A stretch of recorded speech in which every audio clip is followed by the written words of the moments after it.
بسم اللہ الرحمن الرحیم۔ برادران اسلام، آج آپ کے سامنے ایک بڑی مشہور ایک بات ہے، کہانی بنائی ہوئی ہے، واقعہ ہے جو بالکل بے بنیاد ہے، جھوٹا ہے، لیکن ذاکر خطیب اس طرح بیان کرتے ہیں گویا کہ انہوں نے بخاری شریف کے اندر پڑھا ہے، لیکن پڑھا کسی نے ہوتا ہے ہی نہیں، کسی کتاب کے اندر، کسی معتبر کتاب کے اندر ہے ہی نہیں۔ واقعہ کیا ہے کہ حضرت عبداللہ بن عمر امام حسین رضی اللہ تعالیٰ عنہما کھیل رہے ہیں، عبداللہ بن عمر کو امام حسین نے نوکر کا بیٹا کہہ دیا۔ اس پر عبداللہ بن عمر ناراض ہو گئے، جا کے ابا جی سے کہا کہ جناب مجھے تو امام حسین نے نوکر کا بیٹا کہہ دیا ہے۔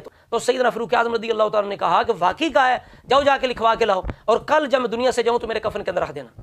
اب یہ ایک تو بے بنیاد جھوٹی بات ہے، پھر اس پر جناب ایسے ایسے عقیدے اور شاعری بندوں نے لکھ دی ہے، لوگ کرتے سردار برابر نہیں ہوندے، اور ایک ذاکر کہہ رہا تھا تم کہتے عمر امام ہے، وہ امام نہیں ہے، تمہاری یہ خواہش رہے گی امام کیسے ہے۔ اور ایک خطیب صاحب کو سنا، وہ جناب ایک شعر پڑھ کے سر لگا کے واقعہ یہ بیان کر رہے ہیں، کہتے ہیں جی جنت جہنم دی گل آلت مکنی ہے، اور پھر یہ واقعہ بیان کر رہے ہیں، اور تاثر کیا دے رہے ہیں معاذ اللہ کہ سیدنا عمر فاروق کو جو سرٹیفکیٹ جنت کا ملا وہ امام حسین نے دیا ہے، یعنی اس سے پہلے ان کے پاس رسول اللہ کی طرف سے جنت کا کوئی سرٹیفکیٹ نہیں ہے۔ تو یہ جناب ایک جھوٹی بات، بے بنیاد بات، پھر اس پر ایسی ایسی باتیں کرنا، لوگوں کا ایمان بگاڑنا، اور ایسی ایسی عمارت جناب عقیدے کی بنا دینا۔ اب سنیے جناب ذاکر کے منہ سے سنیے وہ کیا بیان کر رہے ہیں۔ عمر کو حسین کا امام سمجھتا ہوں۔ یہ تیری حسرت ہی رہنی ہے، یہ تیری خواہش پوری نہیں ہونی، یہ کبھی بھی نہیں پوری ہونی۔ یہ شاہ سے زیادہ شاہ کے وفادار بننے کی کوشش کر رہے ہیں کہ ہم صحابہ کو اہل بیت کے برابر لے آئیں گے، جبکہ ان کی کتابیں بھری پڑی ہیں کہ جب ایک بہت بڑے بندے کے بیٹے سے میرے مولا حسن نے کہہ دیا تھا کہ تو میرے نوکر کا بیٹا ہے، تو میرے نوکر کا بیٹا ہے، اس نے جا کے باپ کو شکایت کی تھی، بابا محنت بھی ہماری، تخت بھی ہمارا، تاج بھی ہمارا، یہ کچی حویلیوں میں رہنے والے سنگر ہمیں نوکر کا بیٹا کہہ رہے ہیں۔ باپ نے کہا لکھوا کے لے آ، جب میں مر جاؤں میرے کفن میں رکھ دے۔ تو سن لیا آپ نے کہ کہتا ہے دیکھو جی جو کہتے ہیں ہم نوکر ہیں وہ امام کیسے ہو سکتے ہیں؟ بھائی امام ہے اس لیے کہ 10 سال حضرت عمر فاروق نے مسجد نبوی کے مصلی پر امامت کروائی ہے، تو میرے باپ علی المرتضی شیر خدا حسن حسین نے کہاں نماز پڑھی ہے؟ حضرت سیدنا فاروق اعظم کے پیچھے۔ اب بتاؤ جس کے پیچھے مولا علی نماز پڑھیں، ابو الائمہ نماز پڑھیں، حسن حسین نماز پڑھیں، کیا وہ امام نہیں ہے؟ پھر اپنی تلخیص و شافی دیکھ لو کہ جس میں مولا علی شیر خدا فرما رہے ہیں ابو بکر عمر کے بارے میں، امام الہدا و شیخ الاسلام والمقتدی بہما بعد رسول اللہ۔ ابو بکر عمر ہدایت کے امام ہے، شیخ الاسلام ہے، رسول اللہ کے بعد مقتدی ہیں۔ ناج البلاغہ پڑھ، جہاں مولا علی شیر خدا کہتے ہیں جنہوں نے ابو بکر عمر کی بیعت کی انہوں نے میری کی، اسی انداز پہ کی، اور جس پر مہاجرین انصار اکٹھ کر لیں وسموہ اماما، وسموہ اماما۔ مولا علی کہہ رہے ہیں مہاجرین انصار جس کو بیعت کر لیں، خلیفہ بنا لیں، وہ امام ہے، اس کو امام بنا لیں، وہ امام ہے۔ تم کہتے ہو حضرت عمر فاروق امام ہی نہیں ہو سکتے؟ اب دوسرے خطیب سب سنے وہ کیا کہہ رہے ہیں۔ یاد رکھے آج حضرت میں آخری گل کرنے لگا، حضرت عبداللہ ابن عمر امام علی مقام ہے، دونوں بیٹھے ہوئے نے کھیل رہے ہیں، حضرت امام علی مقام نے فرمایا اے عبداللہ تو میرے نوکر دا پتر ہے، تو ساڈے نوکر دا بیٹا ہے۔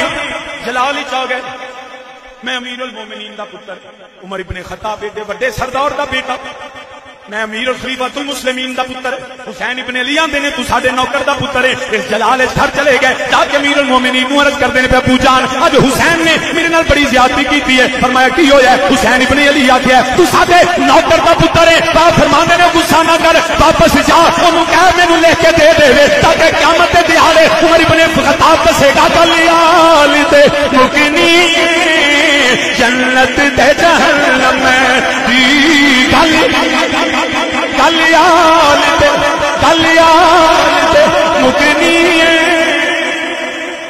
تو سنا آپ نے، یہ شاہ صاحب جو ہیں یہ اس بے بنیاد واقعے کو سر لگا کے اور پیچھے جناب گرا لگا رہے ہیں شعر کی کہ جناب جنت جہنم دی گل آلت مکنی ہے۔ اب دیکھیے کہ جو لوگ بیٹھے ہیں وہ کیا عقیدہ لے کے اٹھے۔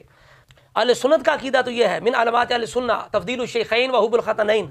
مولا علی شیر خدا خود فرماتے ہیں لا یفضلنی احد علی ابی بکر و عمر الا جلت حد المفتری۔ مولا علی تو فرمائے مجھے کوئی ابو بکر عمر پر فضیلت نہ دے، اور رسول اللہ کے جو وزیر ہیں جنہیں رسول اللہ نے جنتی فرمایا ہے، جو رسول اللہ کے ساتھ تشریف فرما ہے، ان کی اتنی بڑی شانیں ہیں، اب ان کے بارے میں ایک شعر پڑھ کے، جھوٹا واقعہ پڑھ کے، اور قوم کو یہ درس دینا اور یہ ان کی ذہن سازی کرنا کہ حضرت عمر فاروق رضی اللہ عنہ کو کل کو جنت ملے گی تو اس رقیہ کی وجہ سے ملے گی، یعنی قوم یہ ذہن لے کر اٹھی کہ بھائی حضرت عمر فاروق کو بھی جنت جو ہے امام حسین نے دینی ہے۔ اب بتائیے یہ عقیدہ اہل سنت کا ہے، اس میں کوئی شک نہیں ہے کہ حضور کی آل صاحب سب جنت کے سردار ہیں، سب عظیم الشان ہیں، سب کی محبت ضروری، جنت میں وہی جائے گا جو سب کا غلام ہے، لیکن ان میں اس طرح تقابل کرنا، اس انداز سے جناب ان کی شان بیان کرنا، فضیلت بیان کرنا، تو یہ قطعاً اہل سنت کے اندر جائز نہیں ہے۔ تو لہٰذا یہ وہ واقعہ ہے جو ایک تو نقلی طور پر بے بنیاد ہے کہ کسی کتاب کے اندر ہے ہی نہیں، دوسرا عقلی طور پر یہ ہے اس کی وجہ یہ ہے کہ حضرت عبداللہ بن عمر جو ہیں وہ امام حسین سے کم از کم 17-18 سال بڑے ہیں، ٹھیک ہے۔